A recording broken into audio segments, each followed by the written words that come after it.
श्री संजय जयस्वाल। बहुत बहुत धन्यवाद।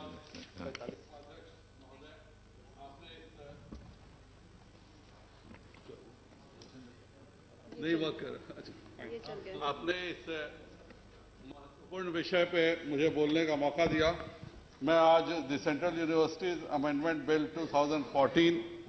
के समर्थन में खड़ा हुआ हूं। मैं बहुत बहुत आभारी हूं माननीय प्रधानमंत्री श्री नरेंद्र भाई मोदी जी का कि यह बिल केवल चंपारण के लिए और बिहार के लिए एक महत्वपूर्ण बिल नहीं है, बल्कि यह महात्मा गांधी जी की सच्ची श्रद्धांजलि है। 1917 में जब मोहनदास करमचंद गांधी जी चंपारण गए थे और वहां पे उन्होंने नीलों के साथ जो काम किया था, और उसी के बाद इस विश्व ने और भारत ने उन्हें महात्मा गांधी के नाम से जाना। और ये बहुत शर्मनाक स्थिति थी 2005 तक कि वहां पे आज भी ब्लॉक में एजुकेशन लेवल कम से कम 1 दर्जन ऐसे ब्लॉक है दोनों चंपारण जिले में जो 30% से भी कम थे। पर 2005 में हमारी सहयोगी सरकार बनी हमारे सहयोग से, और उसके बाद शिक्षा में परिवर्तन आया।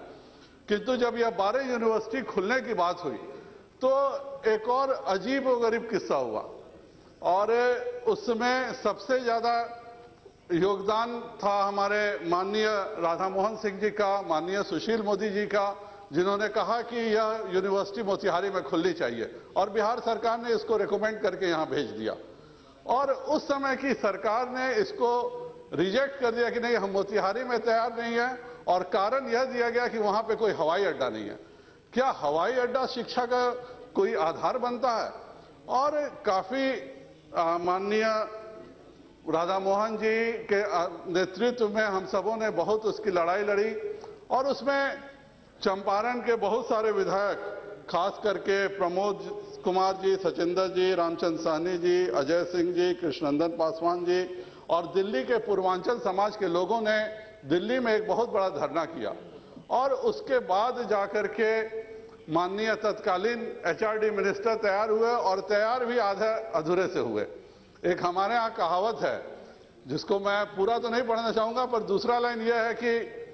हेरा फेरी से कभी नहीं जाता है, कोई चोरी से चला जाता है पर हेरा फेरी से नहीं जाता है। तो उन्होंने कहा कि हम 2 केंद्रीय विद्यालय बिहार में देंगे, पर आधा आधा करके देंगे, और वो भी इन लोगों ने पिछली सरकार में पास नहीं किया। और इलेक्शन में यह हमारे यहाँ का सबसे बड़ा मुद्दा था, और मैं बहुत बहुत आभारी हूँ माननीय शिक्षा मंत्री श्रीमती स्मृति ईरानी जी का, और मेरे माननीय कृषि मंत्री श्री राधा मोहन सिंह जी का, कि जब बिहार के सांसदों की बैठक हुई माननीय प्रधानमंत्री जी के पास, तो सबसे पहले इस चर्चा रखा गया उन्होंने कि यह केंद्रीय विश्वविद्यालय बिल पास होना चाहिए और पहले सेशन में पास होना चाहिए। और मैं माननीय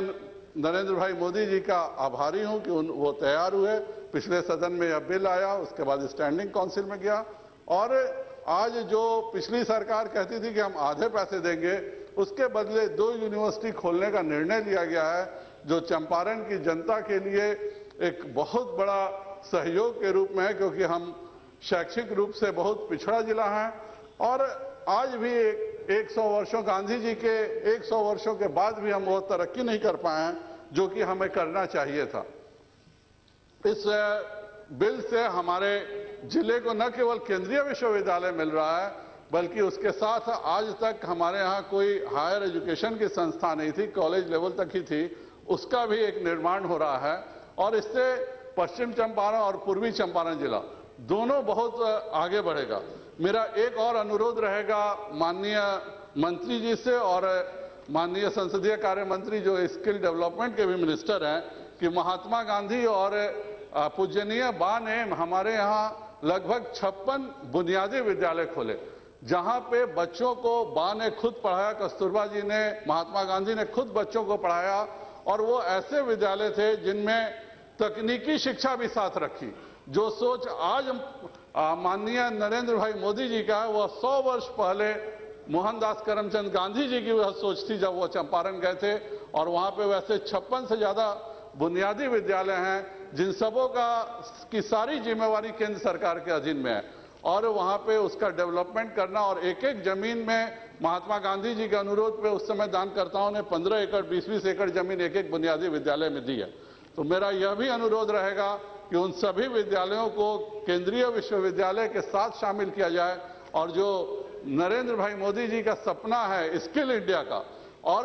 जिस चीज के लिए उस जमाने में महात्मा गांधी जी ने उसमें लोहे के कारीगरी सिखाने का, पीतल के कारीगरी सिखाने का, लकड़ी की कारीगरी सिखाने का, इन सब चीजों को हर एक विद्यालय में एक एक चीज की कारीगरी सिखाए कि बच्चे पढ़ाई भी करें और कारीगरी भी सीखें, जिससे कि वो अपना जीविकोपार्जन कर सकें। उस सोच के साथ उन्होंने विद्यालय खोला था। लेकिन आज वो विद्यालय की बहुत बड़ी जमीन तो है, पर उसमें शिक्षक नहीं है। जो उनकी सोच थी कि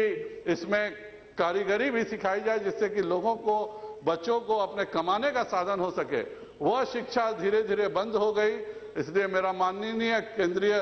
मंत्री श्रीमती स्मृति ईरानी जी से और माननीय स्किल डेवलपमेंट मंत्री राजीव प्रताप रूढ़ी जी से, दोनों से यह अनुरोध होगा कि बुनियादी विद्यालयों को भी केंद्रीय विश्वविद्यालय में शामिल करें। और माननीय